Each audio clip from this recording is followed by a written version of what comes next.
I know that you have probably heard of minimalism before, and maybe it seems a little harsh, extreme, or overwhelming.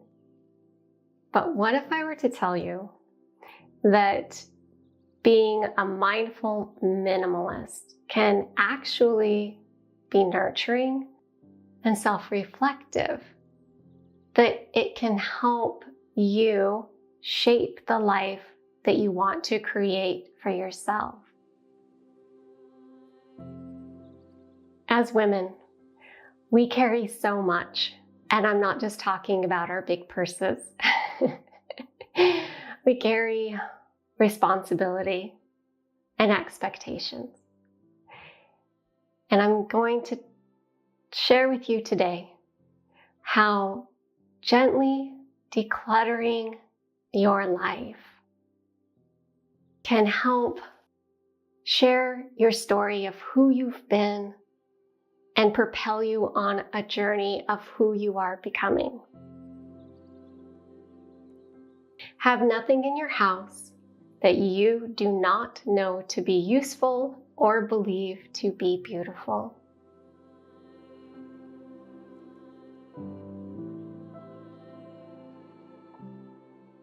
The first thing I want you to know is that you are not defined by what you own or the state of your home.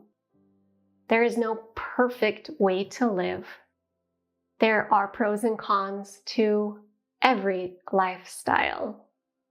And so what matters most is that you are honoring who you are and your unique journey. Your home tells a story. Honor that story as you gently edit things out of your life. There is no such thing as perfection. All of us are always a work in progress, so take your time. Be gentle with yourself and non-judgmental. As women, we have a very complex relationship with our stuff. Let's just take sentimental items to begin with. How many boxes do you own of not only your childhood things, but your children's things, your parents, your grandparents' things? We are emotional creatures, and many times we put our emotions into certain items. And it's not a bad thing that we are emotionally charged. I think it's a beautiful thing. It's what makes women so sensitive and caring and amazing caregivers. But sometimes our sentimental items can become overwhelming. And so we'll talk a little bit about what to do with those sentimental things. The someday item is really just scarcity thinking. We hold on to things because we fear that we won't be able to replace them. And these don't have to be big items. They could be, a pair of jeans that are a little too big just in case we gain weight. But learning how to trust ourselves, that we will be able to navigate, adapt, and even purchase another item in the future gives us self-confidence, makes us know that we are in control of our lives. Many times, our items become an identity marker of who we used to be. It could be a shirt that you wore to a concert when you were 16, or maybe a time in your life when you really felt connected to who you were. Learning to identify why we're holding on to these items and what they truly mean to us can be very insightful. Us women, sometimes we have a tendency to feel guilty over various things. But I think one thing we feel guilty about is when someone gives us a gift that we don't like, we will still keep the gift because we feel bad about not keeping the gift. Or if we have relatives who have passed something along to us, maybe even great-grandparents that it's been down through the centuries, we also feel guilty. Even if we don't have room to store it, or we don't know what to do with it, even if it's big furniture that doesn't match anything else in our house, we still really struggle getting rid of it and letting it go. Something that has always helped me in this guilt area is knowing that when I let go of an item, it is going to someone who will appreciate it, love it, and use it.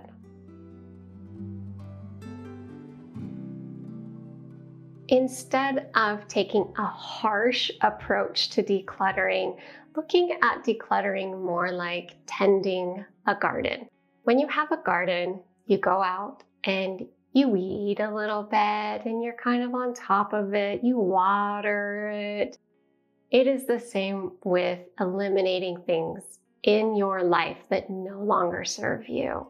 You don't have to take it all on today. Break it into very manageable steps, one drawer, one closet at a time. Take the pressure off of yourself. Unless you're downsizing, there is really no deadline for you to meet. Enjoy the journey. By mindfully decluttering, you will learn so much about who you are. When you hold every single item you own in your house and ask some basic questions. Do I love it? Do I need it? Does it improve my life? Is this item something of who I used to be, or does it reflect who I am becoming? Honoring the seasons in our life. Things have a place in a season, and love what they have given you, and then set them free. Be sure that you take a lot of breaks, because when you are decluttering not only your possessions, but also aspects of your life, it can be very overwhelming and emotional.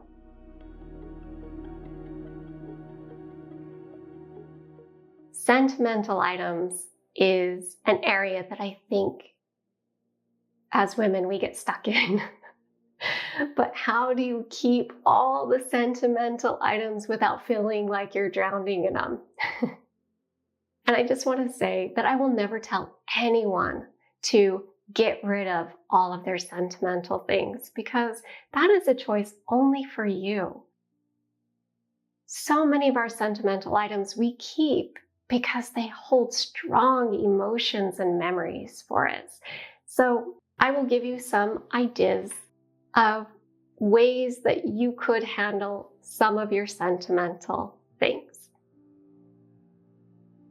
Pictures.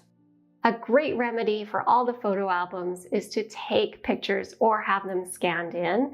This way in the future, they're easy to catalog, and if you ever want to print one out, you could. Instead of keeping a big item, let's say a Letterman jacket, you can actually just keep the pin off of it. Or instead of a whole wedding dress, you could just keep the veil. Repurposing items.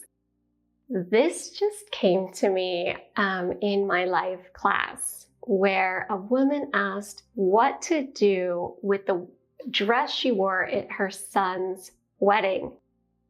She was never going to wear the dress again, but it was her son's wedding, so she felt very emotionally attached to it, and she wanted to respect that item. And together we came up with a solution of taking her dress to a seamstress to make smaller dresses for her granddaughters. This way, her memory is preserved in their little dresses, who happen to be the daughters of her son. So sweet. Share the stories of the family memorabilia. Isn't that really why we hold on to all of these things? Is so that no one forgets? But when we share the story of the item and what happened behind it, then that legacy will carry on for generations to come.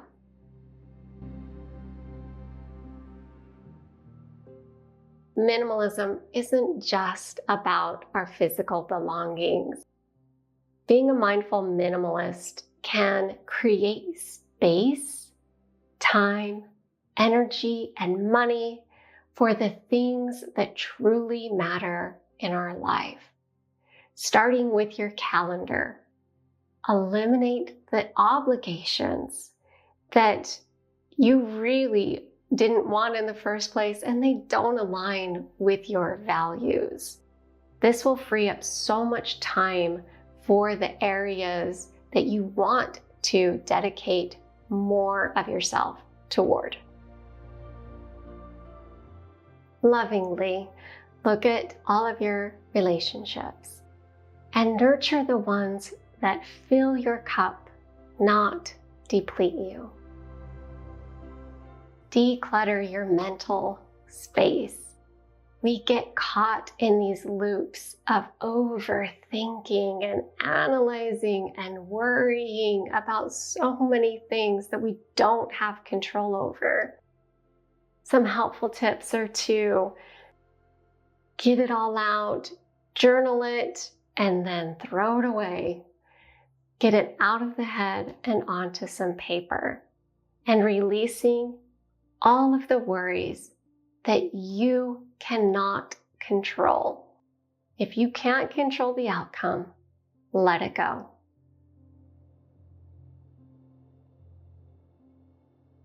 Sometimes the people in our family and in our home just don't understand why we want to simplify, and that's okay.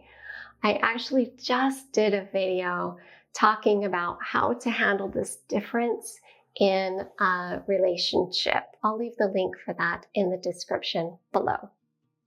It's vital that you respect others in your household, not only their space, but their wishes too.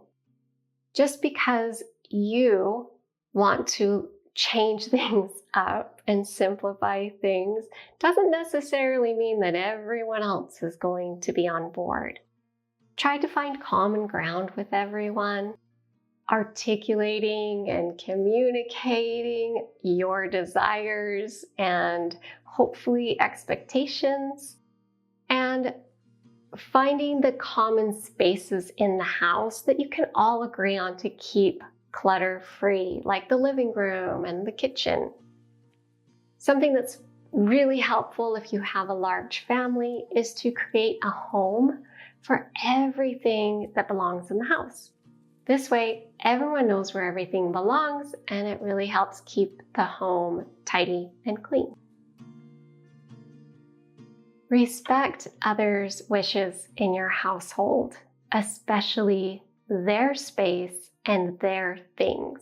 If you have teenagers and they don't want you touching their bedroom, then don't. Just respect their wishes. At the same time, you can honor who you are and who you're becoming and what's important to you by focusing on the things that you can control. Your attitude, the schedule that you keep for yourself, your time, and your reaction to everything around you. There are so many benefits that have come with being a mindful minimalist for the last 16 years. So many that don't include your space. You learn so much about yourself when you mindfully think about everything you own. If you think of how your home is affecting you. The items in your home, do they represent who you used to be or who you're becoming? It's a lot of self-reflection, and I think that's when we grow the most.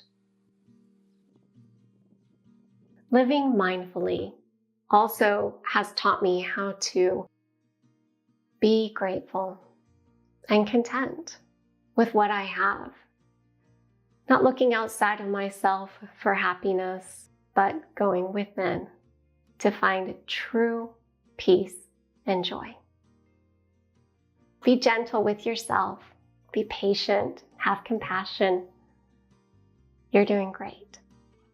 Have a beautiful day, my friend.